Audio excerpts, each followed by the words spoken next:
Hello everyone, my name is Edson Suazo. I'm here in my village, Barangay Awasyan, Tandang City. I'm going to show you one of the major problem in our barangay.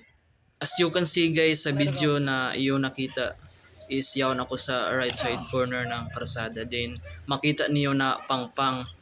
So isa ini sa mga problema sa mo barangay kay delikado ini siya para sa mga motorista na taganganhi o dili taganganhi. Naman nahimo ini siya na pangpang kay once na kusogan uwan din magbaha, mag-overflow ang tubig gikan sa suba.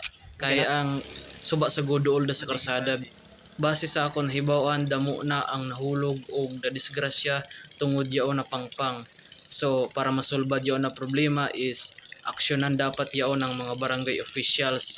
Gamiton ang pundo sa barangay, repiron, tambakan, o kung pwede imonda ka ng concrete para dili na maguba otro. Kay dako ang posibilidad na makakos ng serious injury sa mga motorista.